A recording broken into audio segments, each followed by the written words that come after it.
लेकिन इतनी बात नहीं है।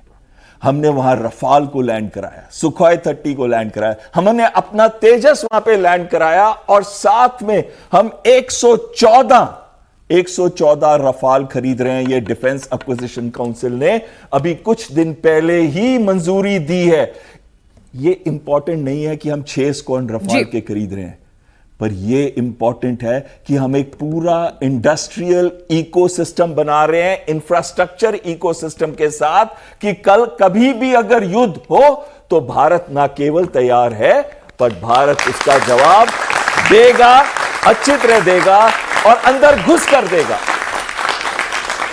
कर्नल शैलेंद्र यानी कि साफ बता दिया है, कायदे में रहोगे तो फायदे में रहोगे। यानी कि कई बार ऐसा भी होता है कि हमें युद्ध करना नहीं है, हम बुद्ध के देश हैं, लेकिन भैया तैयारी और साजो सामान ऐसा रखना पड़ता है ना कि आदमी सामने वाला डरे कि भाई मेरे पास अगर डंडा है तो इसके पास तो मशीन गन बैठी हुई है, छेड़ना नहीं है इसको। और वही सब इमेज पोस्टरिंग कर रहे हैं। जय हिंद, नमस्कार पिनास जी, बड़ी अच्छी सी बातें करूंगा। देखिए, जज्बे में आना, गुस्सा करना, रिवेंजफुल बातें करना बड़ा आसान हो जाएगा हमारे लिए। आज मैं आप लोगों के थ्रू ये बात करना चाहूंगा कि कैपेबिलिटी और एबिलिटी अगर आप अपनी बढ़ाते हो, this is the easiest way to avoid a war. True.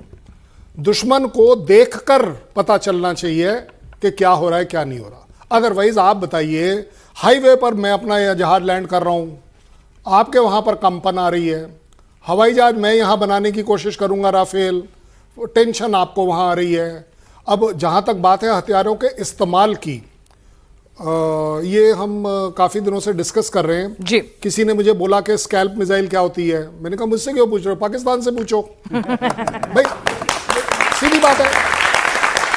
बोले जी वो पता नहीं क्या बोला, बोले रैम्पेज, वो बोला हैमर, वो पाकिस्तानी मेरे से पूछ रहा था कि जी ये रैम्पेज और वो क्या है। मैं कहा आपने मुनीर से पूछो, मेरे से क्यों पूछ रहे हो, क्योंकि आप तो जीते हो लड़ाई। मैं आपको एक बड़ा रिस्पॉन्सिबल स्टेटमेंट दे रहा हूं। Indian army, Indian defence forces अब जिस तरीके से चल रही हैं, वो उस चीज में प्ले अप कभी नहीं करेंगी जो पाकिस्तान और चाइना चाहता है। चाइना चाहता है हम लड़ाई में लड़े, और लेकिन उसके साथ ना लड़े, पाकिस्तान के साथ लड़े, मतलब यहां अटके रहें। क्यों? क्योंकि उसकी और मेरी, आप 3 फ्रंट की बात करते हो, मैं हमेशा 5 फ्रंट की बात करता हूं। 3 फ्रंट आपके, 2 फ्रंट मेरे। एक इकोनॉमी वॉर चल रही है जी, ना केवल चाइना के साथ चल रही है, पूरी दुनिया के साथ। क्योंकि दुनिया में अगर कोई इकोनॉमी चढ़ रही है तो अब मैं बाकियों के लिए क्या कहूं, मेरी तो चढ़ रही है, मेरी लकीर बढ़ रही है। अगर मैं फिर दूसरी नेगेटिव साइड भी जा रहा हूं कि अगर कहीं दुनिया में टेररिज्म बढ़ रही है तो वो मेरे लिए बढ़ रही है और मुझे उससे लड़ना है। क्योंकि ये जो 2 आइटम है ना, ये दोनों के दोनों item are more expensive to a actual war. तो मुझे लगता है आप राफेल लाइए, आप टैंक्स बनाइए, आप अपने एयर डिफेंस सिस्टम्स रखिए, आप अपनी मिसाइल्स रखिए। ये सब आपकी उस ताकत को जाहिर करना चाहिए जो अपने आप में मुझे बताने की जरूरत ना पड़े। मैं अपनी लकीर बड़ी कर रहा हूं, मैं कर सकता हूं, मेरी इकॉनमी मुझे अफोर्ड कर सकती है। Well Pakistan, you have to take a decision कि आपकी कैपेबिलिटी और एबिलिटी में आप कहां स्टैंड करते हो। True. इसको बोलते हैं कि बिना चोट किए इतनी बड़ी चोट करना कि दुश्मन देश उस दहशत में आ जाए कि it loses the mental ability to fight a war.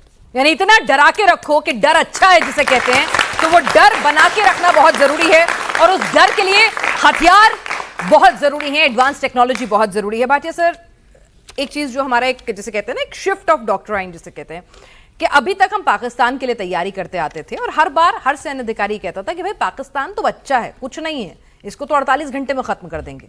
लेकिन उसके पीछे की जो बैकिंग है चीन, उसके लिए तैयारी करनी है। और चीन की विस्तारवादी नीति सबको मालूम है, चीन किस तरह से आंखें तरेरता है सब जानते हैं।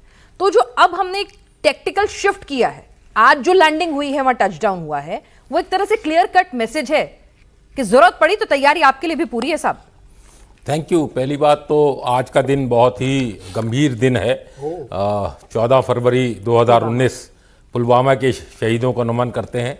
हमारे जो 40 उनके आतंकवादियों ने मारा था, उसके लिए हम सब एक प्रेयर करते हैं और ये भी उनको, पाकिस्तान को दर्शाते हैं कि भूलेंगे भी नहीं और छोड़ेंगे भी नहीं। तो ये सिलसिला जो चलता रहेगा। अब आते हैं कैपेसिटी और कैपेबिलिटी बिल्डिंग में। आपने बहुत अच्छी बात बोली कि फाइनली हमने चीन की तरफ देखना है, लेकिन चीन की तरफ तो हम काफी समय से देख रहे हैं। जॉर्ज फर्नांडिस ने भी बोल दिया था, लेकिन ये जो कैपेसिटी और कैपेबिलिटी बिल्डअप जब होता है तो ये टाइम से होता है। आपको मैंने एक बार life cycle concept of equipment बताया था कि 30%, 40% और 30% ये कंसेप्ट होता है जब हम अपनी कैपेसिटी और कैपेबिलिटी को बिल्ड करते हैं।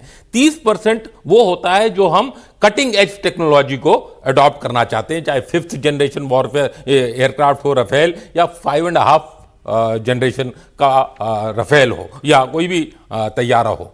तो 40% वो होती है जो आज की प्रेजेंट डे टेक्नोलॉजी होती है, और 30% वो होती है जो कि फेज आउट करने वाली टेक्नोलॉजी है। जैसे आपने देखा MiG-21 जहाज थे, वो 1960 से हमारे साथ चल रहे थे, धीरे धीरे उनको फेज आउट